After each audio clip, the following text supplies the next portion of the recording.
ಹಸಿವನ್ನು ನೀಗಿಸದ ಆಹಾರ, ಆನಂದ ಕೊಡದ ಆದಾಯ, ಆತ್ಮೀಯತೆ ಹಂಚದಿರುವ ಅನುಬಂಧ ಇದ್ದರೂ ಇಲ್ಲದಂತೆ.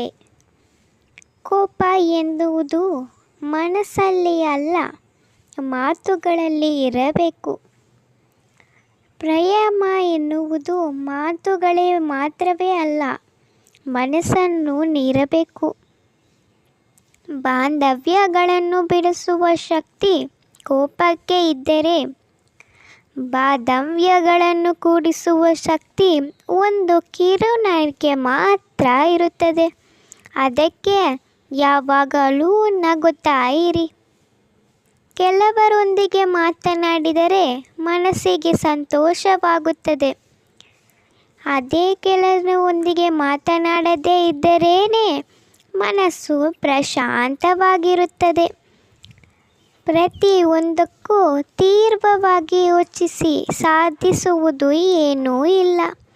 ಏನು ಆಗಬೇಕೋ ಅದು ಆಗೇ ಆಗುತ್ತದೆ.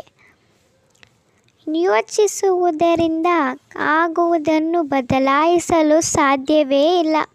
ಆದ್ದರಿಂದ ಸುಮ್ಮನೆ ಯೋಚಿಸಿ, ಮನಸ್ಸಿಗೆ ಒತ್ತಡಬೇಕೆ? ಯೋಚಿಸಿ ಮನಸ್ಸು ಆಯಾಸಗೊಳ್ಳುವುದು ಬಿಟ್ಟರೆ ಬೇರೆ ಏನೂ ಇಲ್ಲ. ಶಾಂತವಾಗಿರಿ. ಹಾರಾಟ ಬೇಡ, ಮನಸ್ಸಲ್ಲಿ ತೊಳಲಾಟ ಬೇಡ, ಏನಾಗುವುದೋ ಎಂಬ ಭಯ ಬೇಡ.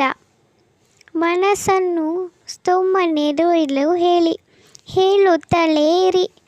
ಅದು ಒಂದು ದಿನ ಶಾಂತವಾಗುತ್ತದೆ.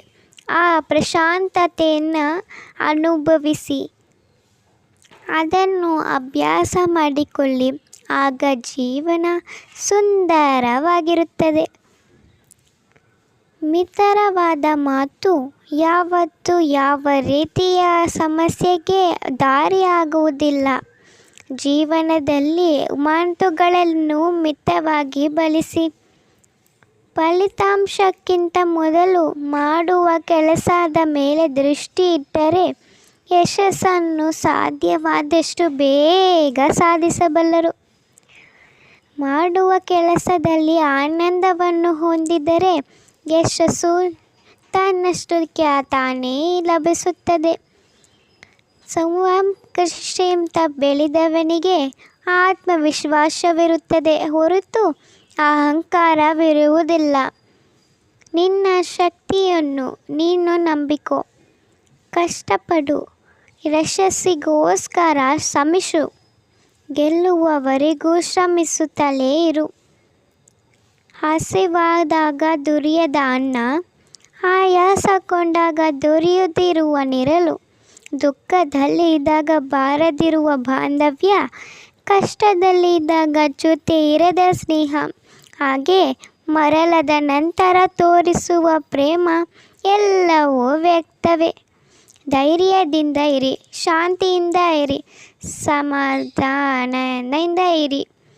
ಖಂಡಿತವಾಗಿಯೂ ಎಲ್ಲವೂ ಒಳ್ಳೆಯದೇ ಆಗುತ್ತದೆ.